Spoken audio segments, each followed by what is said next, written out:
तीन दोस्त माया, रवि और नेहा दिल्ली से शांतिपुर गांव में कहानी की डॉक्यूमेंट्री बनाने आते हैं। अरे भाई साहब, शांतिपुर पहुंचने में तो बहुत देर हो गई। इतनी देर हो गई, अब तो शाम हो ही गई है।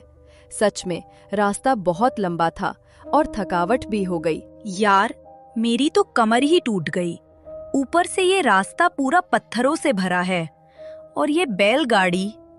मैं तो बस यही सोच रही थी कि कब ये रुक जाए और हम उतर जाएं। मेम साहब, यहाँ जो रहते हैं वो खुद ही इस गांव से जाना चाहते हैं। इतना कठिन और सुनसान गांव है, तो आप यहाँ पर क्या करने आई हैं? सच में मुझे समझ नहीं आ रहा। क्यों भाई, तुम ऐसा क्यों कह रहे हो? हम तो लेखक हैं, अलग अलग गांव जाकर डॉक्यूमेंट्री बनाते हैं। वैसे भी ये डर वाली बातें तो सिर्फ कहानियों में होती हैं।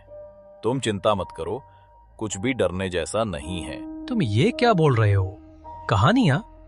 लगता है इस गांव के बारे में तुम लोगों को पता ही नहीं है।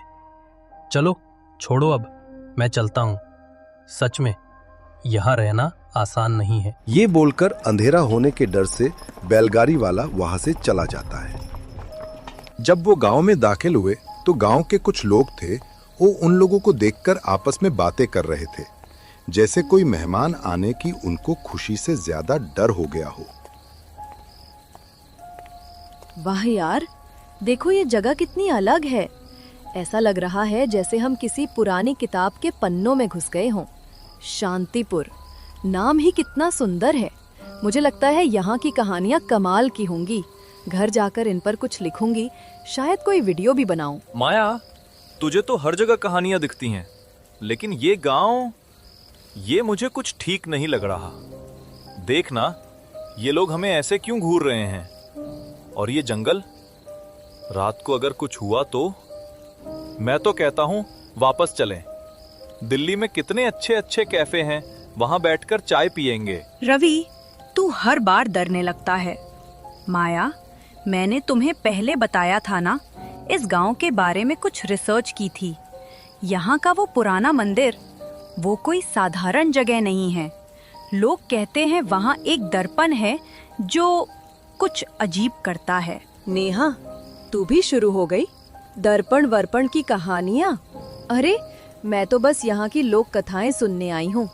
अगर कुछ इंटरेस्टिंग मिला तो घर जाकर शायद इस पर कोई स्टोरी बनाऊं, लेकिन अभी तो बस मजे लेने हैं। चलो गांव में घुसते हैं, कोई मिलेगा तो उससे मंदिर का रास्ता पूछ लेंगे। माया, तुझे मजा लग रहा है, लेकिन मुझे तो ये जगह डरावनी लग रही है। बैलगाड़ी वाला भी बोला था कि ज्यादा देर यहाँ मत रुकना। कुछ तो गड़बड़ है इस गांव में। रवि, शांत हो जा। माया, हमें सावधान रहना होगा।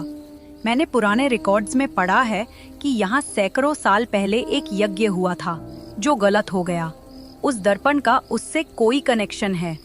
लोग कहते हैं वो दर्पण सिर्फ चेहरा नहीं दिखाता, वो कुछ और भी दिखाता है। वाह नेहा, अब तो और मजा आ रहा है। अगर ऐसा कोई दर्पण है तो हमें जरूर देखना चाहिए। चलो पहले गांव में कोई ठिकाना ढूंढते हैं, फिर मंदिर चलेंगे।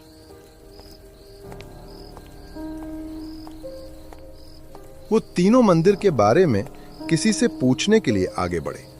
रवि थोड़ा डरा डरा सा लग रहा था, पर माया और नेहा के चेहरे पर जिज्ञासा थी। थोड़ा चलकर वो लोग आगे जाते हैं तो चौपाल पर दो बूढ़े उनको बैठे दिखते हैं। नमस्ते ताऊ जी, हम दिल्ली से आए हैं। इस गांव की कुछ कहानियां सुनने आए हैं। सुना है यहाँ एक पुराना मंदिर है जिसमें कोई खास चीज है। वो कहाँ है? हमें रास्ता बता दीजिए। बिटिया, तुम शहर वालों को क्या पता है इस गांव की बातें? वो मंदिर, उसकी बात छोड़ दो। यहाँ रुकने की जगह ढूंढो और जितनी जल्दी हो सके अपनी कहानियाँ लेकर वापस चले जाओ। लेकिन ताऊ जी, हम तो बस थोड़ा घूमना चाहते हैं, कुछ कहानियाँ सुनना चाहते हैं। उस मंदिर में ऐसा क्या है जो आप लोग इतना डर रहे हैं? कोई पुरानी कहानी है क्या? कहानी? हाँ, कहानी तो है, पर वो सुनने की नहीं, भूलने की है। वो दर्पण, वो कोई साधारण शीशा नहीं है बिटिया। जो उसमें देखता है वो अपने साथ कुछ ले जाता है और कुछ छोड़ भी जाता है। माया, सुना ना, मैं तो बोला था ये जगह ठीक नहीं है। ये लोग कुछ छुपा रहे हैं। चल वापस चलते हैं। ताऊ जी, आप खुलकर बताइए ना, हम सिर्फ जानना चाहते हैं। अगर उस दर्पण की कोई कहानी है तो हमें सुनाइए। क्या हुआ था यहाँ? कोई पुरानी घटना? तुम लोग जिद्दी हो। ठीक है, सुनो। सैकड़ों साल पहले इस गांव में एक यज्ञ हुआ था। गांव वाले चाहते थे कि समय को अपने वश में करें। वो दर्पण उस यज्ञ का हिस्सा था, लेकिन कुछ गलत हो गया। वो दर्पण अब सिर्फ चेहरा नहीं दिखाता, वो तेरे अंदर का सच दिखाता है।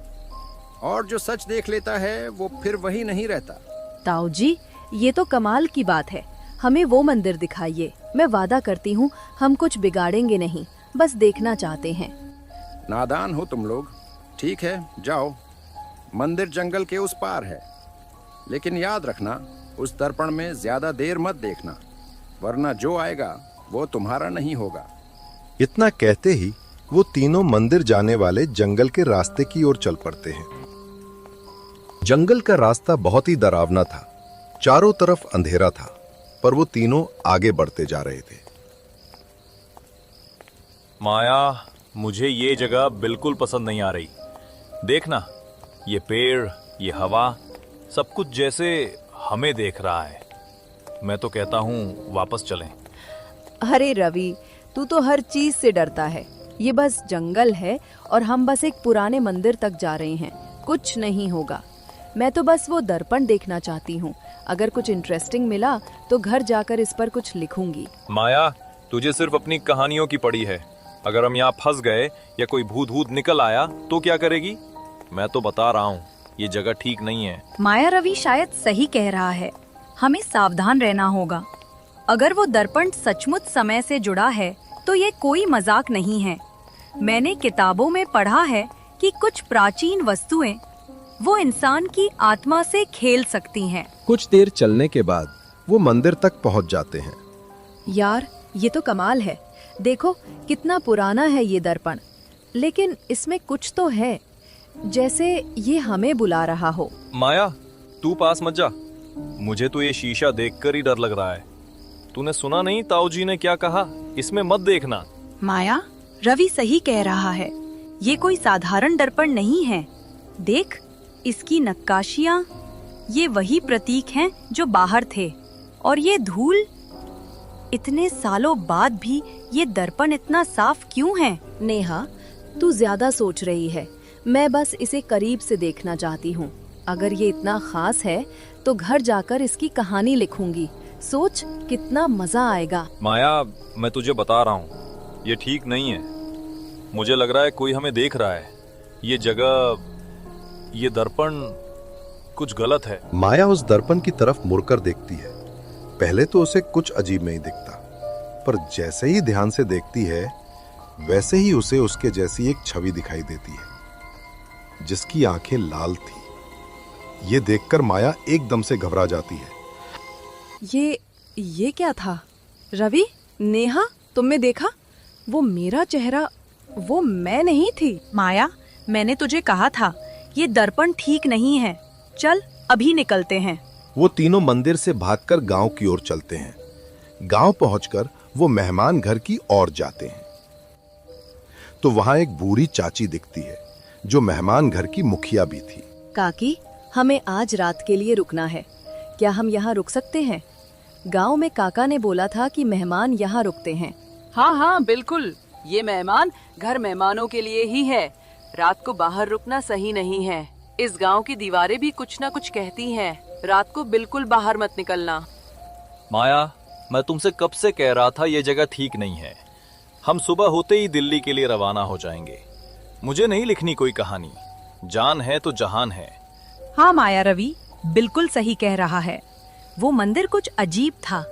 गांव के लोग भी कुछ अजीब से हैं, जैसे मानो ये लोग अपने काबू में नहीं, इनको कोई चला रहा हो। हाँ, अब तो मुझे भी लगने लगा है कि शायद हमने इस गांव में आकर गलती कर दी। यहाँ कुछ भी ठीक नहीं लग रहा।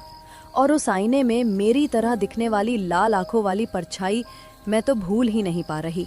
चलो कोई बात नहीं, अब हम क्या कर सकते हैं? हम तीनों आज रात सोएंगे नहीं।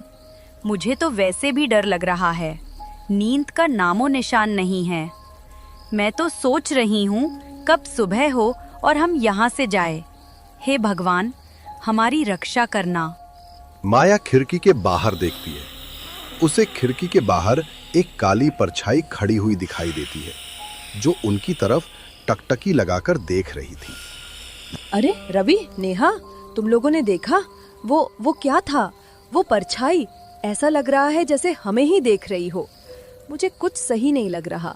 वो परछाई, वो आईना, ये मेरा वहम है या सच्चाई? मैं तो कहता हूँ यहाँ जान गंवाने से अच्छा है हम अभी यहाँ से भाग चलते हैं। वैसे भी सुबह तक रुकना पता नहीं सही रहेगा या नहीं।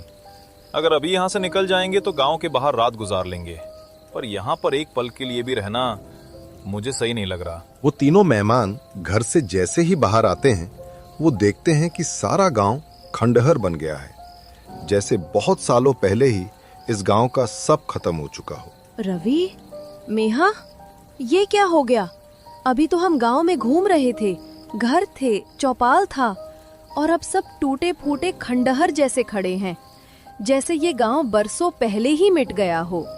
ये सब हमारी आंखों के सामने कैसे बदल गया? मैंने कहा था ना, वो परछाई साधारण नहीं थी। इस गांव की हवा, ये रास्ते, ये टूटी दीवारें, सब किसी अदृश्य शक्ति के बंधन में हैं। शायद हम उसी के माया जाल में फंस गए हैं।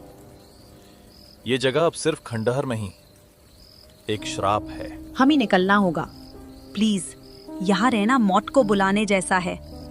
लेकिन अगर ये सचमुच किसी के वश में है तो हम कहाँ भागेंगे? रास्ता बाहर की तरफ ले जाना चाहिए था, पर देखो हम फिर यहीं लौट आए हैं। हम कितनी भी दूर निकल जाएं, ये श्राप हमें छोड़ता ही नहीं। ये गांव हमें बार बार वहीं खींच लाता है। अब हमें उसी जगह लौटना होगा जहाँ से सब शुरू हुआ था, उस मंदिर में। हाँ, असली जड़ वही है। उस आईने के बिना ये माया जाल टिक ही नहीं सकता।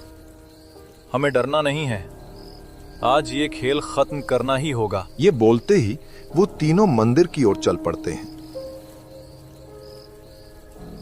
मंदिर के बाहर पहुंचते ही वो लोग घबरा जाते हैं। वो देखते हैं वो ही चौपाल पर बैठे लोग और मेहमान घर की मुखिया वहां बुत बनकर खड़े हुए हैं।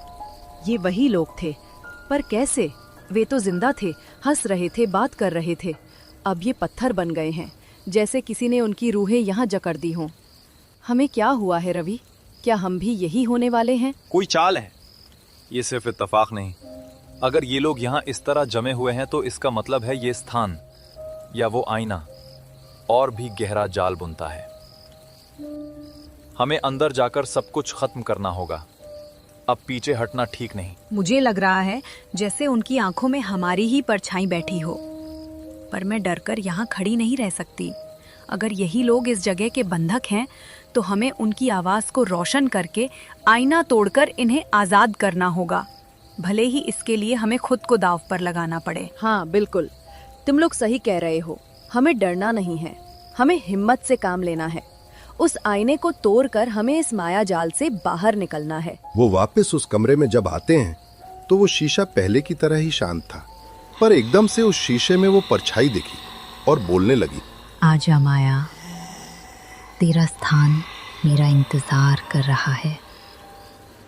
आकर मेरी दुनिया में समा जा।